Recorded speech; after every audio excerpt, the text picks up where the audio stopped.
नमस्कार जय जगन्नाथ मु आपणकर सनी स्वागत करुच्ची आपण को आपणकर अति प्रिय कार्यक्रम जीवन जिज्ञासार भावपूर्ण आसर को मनरे आज दैनंदिन जीवन को लेकिन गोटे जिज्ञासा आपण मैंने अनेक समय जानी आमको घरे किसी जिनस करने न खाइए बारण करा जाए बा कह जाए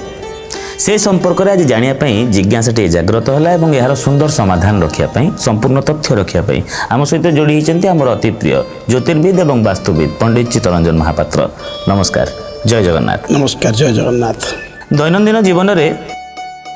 अजाई हूँ कि बापा माँ हूँ कहती ये बारे यहाँ खाना आज यहाँ करना सेमती सब जो कटकणा गुड़िक अच्छी सब अच्छी एमती जाना को इच्छा है दैनंदिन जीवन में कौन सब करवा उचित कौन सब न करवा उचित। देखु विशेष भाव में आम दैनंदिन जीवन में आम जनात अजानत बसत बहुत किसी भूल करुचे से खाद्य खाइबा हो बा कार्य करिबार बहुत भूल करुचे तो से विशेष भाव में आम दृष्टि देवा निहाती आवश्यक अटे। आज आम कार्य माध्यम से विषय बारण करवा सर्वप्रथमे मुझे घर माँ मानू किसी बारण करी विशेष भाव से गुरुत्व देवा आवश्यक अटे। कौन करेंगे माँ मैंने अगाधुआ के रोषे घरे पशिबे ना नगाधे कि कौन से परिस्थिति में भी रोषे घर को जीवे नहीं आज्ञा से ध्यान देवे। आजिका जुगरे सब बड़ जिनस गोटे आज्ञा आम प्रत्येक यातायात जगार घरे भी चप्पल व्यवहार करा माँ मानू कहमी और प्रत्येक व्यक्ति विशेष मानू भी कही रखी जे शोइबा कक्ष को कभी चप्पल ने ना आज्ञा एवं शोइबा कक्ष विशेष भाव शोइबा कक्ष रूम रे चप्पल रखिए ना रखिले अଯଥା टेंशन बढ़िबो अଯଥା चिंता वृद्धि करिवो से ध्यान देवे। कौन से परिस्थिति केबे भी चप्पल तो घरे व्यवहार करने निषेध अटे जदिओ आपण मैंने व्यवहार करुछंती शोइबा कक्षर बेड तले कि बेड पाखे कि शोइबा कक्ष रूम रे भी चप्पल रखिए ना अଯଥା सकाळु टेंशन गुड़ा मुंडेबे चिंताग्रस्त बा विषादग्रस्त करेइबो से ध्यान देवे। तत्सहित करे कि केबे कौन से परिस्थिति आमिष जातीय द्रव्य खाऊले से केबे दही क्षीर जातीय द्रव्य खाइबे ना एथिप्रति ध्यान देवे। जेबे भी कौन से परिस्थिति आप घरे आमिष खाऊँगी जिते जहाँ भी होना कहीं आमिष द्रव्य खाइबा समय दही बा क्षीर रु तैयारी द्रव्य क्षीर डायरेक्ट क्षीर जो आम कहे से सब जातीय द्रव्य केवे खाइबे नहीं विश्व सदृश्य होता है शरीर में विश्व सदृश्य होता है बोले आम शास्त्रानुमत रही।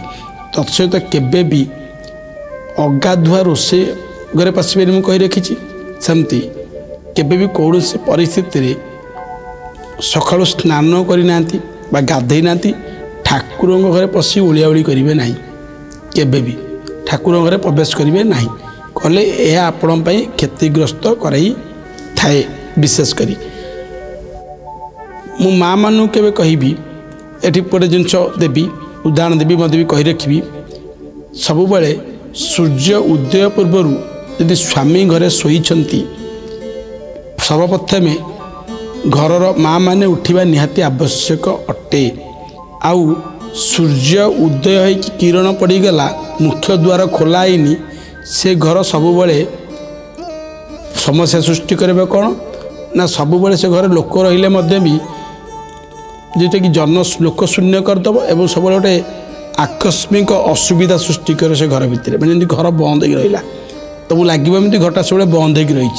प्रकार परिस्थिति उपजीव। मुझे प्रथम तो कही रखी सूर्य उदय पूर्व माँ मैंने उठे और मुख्य द्वार को खोलीदेवे और जो बारांडा अच्छी ताको सफासफी करेंगे। एत सहित कही रखी कि आमर पुरुष व्यक्ति विशेष मान भी मु बारण करी किसी जिनस भी कही रखी कौन सी परिस्थिति केबे भी यदि घरे आलती हो झाड़ू मरा हो तो संध्या आलती हो घर बाहरिकी बाहर को जीवे ना विशेष कर ध्यान देवे यहाँ गोटे भल जिनस नुहे। जदिओ बा घर कौन सदस्य बाहर को जाऊँच जीवा समय झाड़ू करेंगे ना घर द्वार बा घरे झाड़ू मारे ना जो जीवा परे झाड़ू किसी समय गला परे किसी समय गला परे मारे किंबा झाड़ू करने समय प्रत्येक व्यक्ति विशेष घरे रहीजे झाड़ू मारी सारा पर जी एमती प्राय व्यक्ति जानते घर को अतिथि आसती से गले हेरी कि किए घर बाहर की जाऊँगी साथी साथी के झाड़ू मारे घर झाड़ू करेंगे ना एप्रति भी ध्यान देवे यहाँ बहुत गुरुत्वपूर्ण करे विशेष भाव दैनंदिन जीवन में आम मैंने बेसी अणदेखा करसु प्रति यदि आप ध्यान दियंती विशेषकर दैनंदिन जीवन में देखिए आप बहुत सुखी हे ये छोट मोट जिनस भी आम दैनंदिन जीवन में आउ गोटे जिन मुझे कही रखुच्छी बहुत गुरुत्वपूर्ण जिनस अटे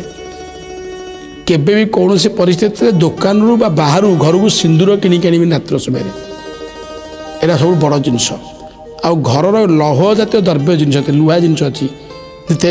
रात्र समय क्या देवे ना विशेष एप्रति ध्यान देवे एसबू मानिले देखिए आप घर पर गोटे शुभ सूचना आने भविष्य में आपण घरे गोटे सुखमय जीवन यापन करने सहायक होता है। दैनंदिन जीवन में कौन करवा एवं कौन न करवा से संपर्क में संपूर्ण तथ्य रखिथिबारु बहुत बहुत धन्यवाद। आशा करुच्ची निहाती भाव में जमती पंडित महाशय आमको किछिटा बारण कले और किछि कथा पालन करिया को कहिले एहा माध्यम रे आमे आम जीवन को आहुरी सुखमय करि परिबा। जीवन जिज्ञासा कार्यक्रम में आउ किछि जिज्ञासामूलक प्रश्न तार अति सुंदर समाधान सहित पुणी थे फेरी आसबू आज एतिकी रहिलु नमस्कार।